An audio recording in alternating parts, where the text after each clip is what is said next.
दिल्ली में भलस्वा, गाजीपुर और Okhla landfill sites पर हरियाली को बढ़ावा देने के लिए अब दिल्ली की रेखा गुप्ता सरकार ने बायोमाइनिंग और लैंड रिक्लेमेशन का काम तेज करने का फैसला लिया है।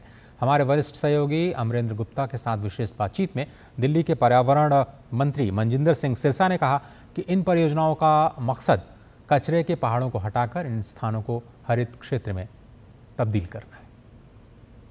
दिल्ली के पर्यावरण मंत्री मनजिंदर सिंह सिरसा हमारे साथ हैं। सर, दिल्ली सरकार बनने के बाद पर्यावरण की ओर लगातार काम हो रहा है और आज आपका ये विजिट ही दिखाता है कि दिल्ली में कूड़े के पहाड़ थे, एक चिंता का विषय था जिसमें आप लगातार आगे बढ़ रहे हैं। बिल्कुल जी, कूड़े के पहाड़, जैसे पाकिस्तान हमें गंदा पड़ोसी मिला है, ऐसे कूड़े के पहाड़ भी हमें लेगेसी में मिले हैं।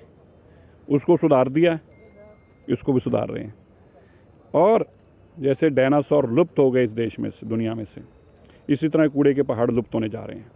और मैं बताना चाहता हूं दिल्ली वासियों को, 2000 जहां हम खड़े हैं, ये ओखला का जो कूड़े के पहाड़ हैं, 2025 अक्टूबर तक ही ये आपको दिखने बंद हो जाएंगे। लगभग 20 लाख मैट्रिक टन कूड़ा जो पुराना पड़ा है, लेगेसी का है, वो यहाँ से हम अगले 4-5 महीनों में और हटाएंगे।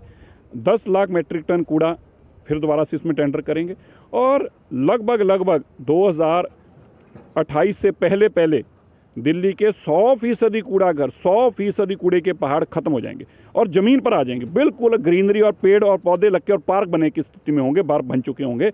ये जो मोदी जी का संकल्प था दिल्ली के लिए, और हमने कहा था हम कूड़े के पहाड़ हटाएंगे, उसकी तरफ हमारे कदम अग्रसर है। संकल्प के साथ आपकी सरकार काम कर रही हो। 2028 का टारगेट आपने किया है, तो यानी कि माना जाए 10 साल आपदा की सरकार जिसे आप कहते हैं, उन्होंने जो दिल्ली की मूल समस्याएं थी उसको दरकिनार किया और ये तो बहुत बड़ा एक चैलेंज था। स्वास्थ्य भैया, आम आदमी पार्टी कब कह रही है कि उन्होंने किया है? वो तो खुद ही कह रहे हैं हम पैसे बनाने के लिए आए थे, 10 साल में खूब बना लिए हैं। अब वो पंजाब चलेंगे पैसे बनाने के लिए।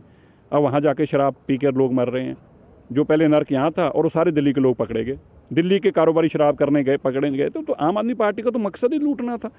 अब लुटेरे 10 साल तक लूटते रहे और दिल्ली के लोग उनको नहीं समझ पाए, अलग बात है, पर जब समझ लिया तब घर बिठा दिया। आपके मंत्रालय में लगातार कई सारे काम चल रहे हैं। आने वाले कुछ सालों में अगर प्राथमिकता के तौर पर दिल्ली में आपका मंत्रालय किस तरह से? हमारा सबसे पहला टारगेट ये है, दिल्ली के अंदर अभी तक ई वेस्ट जो है, जो हमारे मोबाइल और ये सारी चीज़ों से, इसका भी अभी तक संभालने का कोई काम नहीं था। ये जहर का काम करती है, बहुत बड़ा कैंसर से आपको देने का काम करती है। अब हम इस पे भी काम कर रहे हैं। हम दिल्ली के अंदर ई वेस्ट भी जो है उसको सही जगह पे संभाला जा सके, उसको ख़त्म करने के लिए एक सरकारी तंत्र हो, उसके ऊपर बहुत बड़ा हम काम कर रहे हैं। ये अपने आप में हिस्टोरिकल होने जा रहा है। पूरे देश में तिरंगा यात्रा निकाली जा रही है, गर्व का पल है। आज मेरी देश की सेना इतनी ताकतवर है कि आप देखिए, पाकिस्तान के अंदर जाके उनको तबाह करना, उनके आतंकियों को तबाह करना। और ये हम नहीं कह रहे, पाकिस्तान की सरकार कह रही है कि आतंकी मारेगी, उनको 14 करोड़ रुपया भी खमियाजा में दिया।